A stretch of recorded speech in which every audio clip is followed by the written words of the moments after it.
पडल्यात, म्हणजे खोल खड्डा आहे किंवा जिथे वाहत्या पाण्यात ती वाहून जाणार नाही अशा ठिकाणी आम्ही लावतोय. तर जेव्हा मी लहान होतो आम्ही आंबे आणायला एवढे आंबे असायचे की आम्ही ते घ्यायचो. आज काहीच नाही होत. बघा किती ऱ्हास केला जंगलाचा. समोर दिसते ते कळसुबाई शिखर आहे.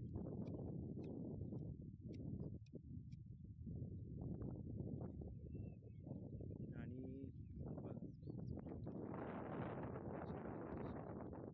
हा पंधराचा डोंगर. माझं गाव पण दाखवतो.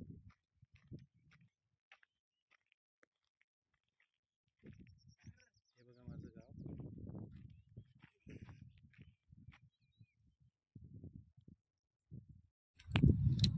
हा जो आहे माझ्या गावचा नजारा.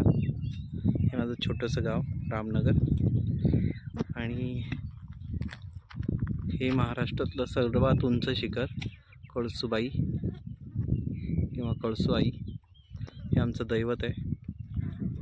तर मंडळी, आज निसर्गाच्या सान्निध्यात येऊन एवढं खुश झालो, एवढं बरं वाटलं की असं वाटतं नोकरी सोडून इकडेच राहावं. पण पोटा पाण्याचा प्रश्न म्हणून इकडे यावं लागतं. बघा किती जंगलं जाळली आहेत. तर असं घडायला नको मित्रांनो. तुम्ही थोडासा हातभार लावा. एक वृक्ष लावून किंवा एक बिया जतन करून त्यांना वाढवा. पूर्वीसारखा जंगल करूया. बघा माझा मित्र मेहनत करतोय. अक्षरशः पाण्याची बॉटल आणायचं विसरलं होतं, त्यामुळे आम्हाला त्रास झाला. पण जाऊ दे, तर संध्याकाळ झाली आहे. आता आम्ही हळूहळू बिया लावत घरी जातोय. शांताराम, जिथे असं मोठे होल जमीनला भेगा पडलेत ना, तिथे टाकून दे. तिथे खाण्याची गरज नाही आहे.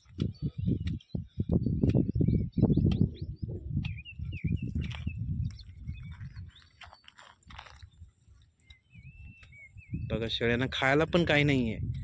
अक्षरशः लोकांनी जंगलं जाळून टाकले आणि ते ओला पाला खात आहे. काहीच नाही आहे. तर बघा, थोडा विचार करा की आज काय परिस्थिती काय आहे, किती प्रदूषण झालं आहे आणि इतका तीव्र ऊन आणि उष्णता आहे की समजत नाही काय करावं. तर थोडासा मदतीचा हात म्हणून तुम्ही पण थोडंसं झाडं लावायचा विचार करा. झाडं तोडू नका. खूप गरज आहे आज. हा, हे बघ, आता ही जी भेग आहे ना, त्याच्यात 1-2 बिया टाकून देऊ ना. हे बघ, सांडते आपल्याकडे नाही खोदायला काय. बस बाजूला एवढ्या नको, एकत्र टाकू. हां, जे जगतील ते जगतील. हां, ते पॅक करून. आता पाणी तर पडणारच आहे 8-15 दिवसात. खूपच मदत केली बिचारा शांतारामने. हे माझं पहिलंच वर्ष आहे. म्हणजे दरवर्षी लावतो शेतात थोडेफार, पण आज वेळ होता म्हणून जंगलात उतरलो. तर आता ह्या बिया गोळा करून पुन्हा एक राऊंड मारून पाऊस पडण्याअगोदर मी पुन्हा जंगलात येऊन लावणार आहे. अजून खूप शांताराम.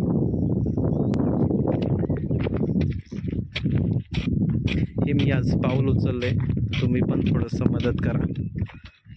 जमलं तर सर्व एकत्र या, करा, झाडं लावूया, निसर्ग वाढवूया.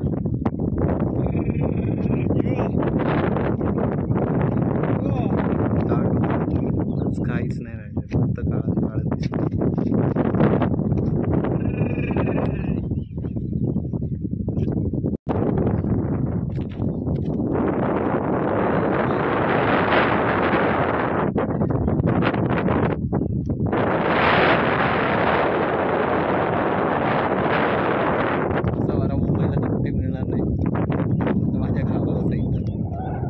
आनंद होतो की मजा येते.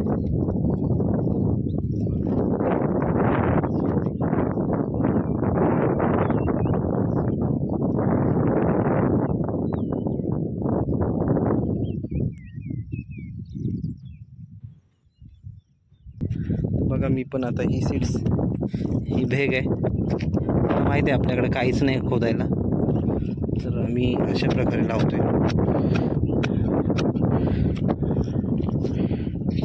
आता ह्या बेगांमध्ये जितकी मोठी खोल भेग असेल त्याच्यात आम्ही टाकून देतोय. येतो का वाघ इकडे? काय बोलतो? शेळ्या आहेत तिथं बैलावर भेगांमध्ये खाली एकदम खोल जातील असं. अशा छोट्या छोट्या भेगा आहेत. ॲटलिस्ट त्याच्यात असं जायला पाहिजे म्हणजे बाहेर नको यायला ती भी. आपल्याकडे काही साधन नाही ना.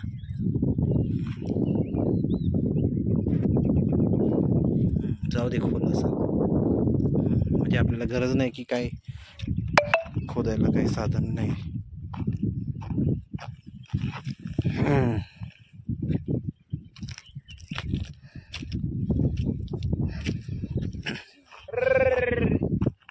शांताराम, जेवढे काही बिया भेटल्या हिरडा वेडा काय असेल तर येऊन इथं फेकून द्यायचं किंवा लावून द्यायचं.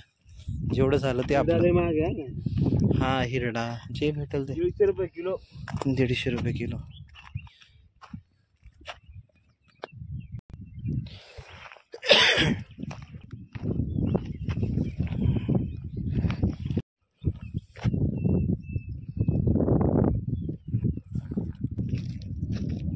बघा आमचं छोटंसं इथे झाप आहे म्हणजे राहायचं घर विश्रांतीसाठी.